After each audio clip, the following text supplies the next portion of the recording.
Salut, c'est Trado. Voilà mon commentaire de mise à jour pour l'or, séance du mercredi 17 février. Eh bien, nous avons assisté à une magnifique séance aujourd'hui, puisque tout a commencé de la meilleure des manières, avec une cassure à la hausse du biseau noir. Comme je l'avais dit à plusieurs reprises, statistiquement, ce genre de biseau descendant s'achève par une sortie par le haut. Et c'est exactement ce qui s'est passé. C'était statistiquement ce qui était attendu.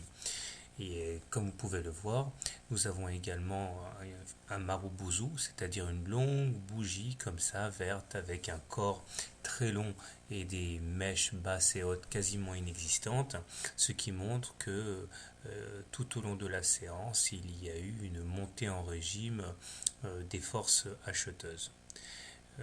Ce n'est pas le seul signe positif de vigueur puisque comme on peut le voir sur le graphe, nous assistons également à un croisement M7-M20 qui est généralement précurseur d'une dynamique haussière.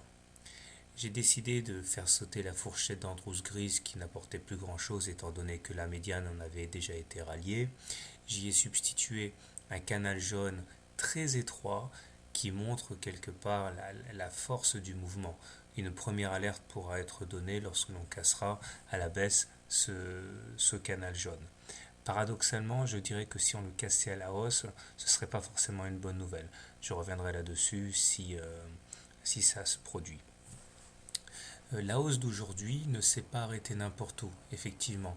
On voit sur le graphe que le super trend, ici, a sifflé la fin de la partie et c'est sur ces niveaux qu'un léger recul s'est manifesté, mais rien de très important. Il y a de fortes chances pour qu'on retente notre chance demain. Les indicateurs techniques sont très bien orientés avec un stochastique au-dessus de son signal et qui va sans doute aller bientôt titiller sa zone de surachat. Le momentum finalement décide de, de se diriger vers le nord et le MACD, s'il est toujours négatif, montre que le passage de signal n'était pas un accident, mais qu'il est bien réel puisque ça fait maintenant 4 séances que nous sommes au-dessus. Euh, Ce qui m'amène donc au trade de demain. Alors, si vous voulez acheter l'or, le problème c'est qu'actuellement la hausse a été tellement violente qu'elle a laissé sur place beaucoup d'acheteurs.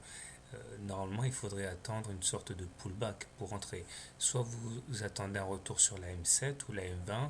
Vous pouvez également attendre un retour, un pullback sur le biseau noir. Euh, bon, ça va vous demander un petit peu de patience.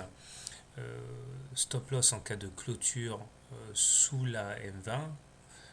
Objectif, eh bien, dans un premier temps, retourner sur la résistance à 1125 et pourquoi pas la résistance à 1166 par la suite. Et si vous êtes vraiment très gourmand, pourquoi ne pas viser la Lune avec les précédents plus hauts à 1225. Si vous êtes vraiment impatient, vous pouvez tenter de rentrer sur la moitié du Marubozu. Il est très fréquent que après un Marubozu, on retrace la moitié de la hauteur, c'est-à-dire bon, à la louche, à peu près 1108, 1109. Euh, L'objectif étant le même, mais le stop loss va vous emmener assez loin puisqu'il y a une distance assez importante qui le sépare des 1087 qui sont en gros le niveau de stop loss sous la M20. Maintenant, si vous voulez shorter l'or, bien que je pense que ce soit excessivement dangereux, vous avez un excellent point d'entrée. C'est le super trend en fait, et la résistance à 1125. Le but du jeu est de shorter ces niveaux, stop loss en cas de clôture au-dessus de la résistance à 1125. Objectif, un pullback sur la M7 ou la M20.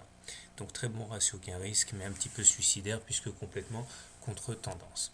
Voilà, personnellement, je donnerai la priorité aux impulsions haussières.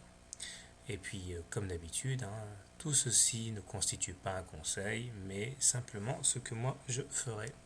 Bonne soirée et bon trade. À demain.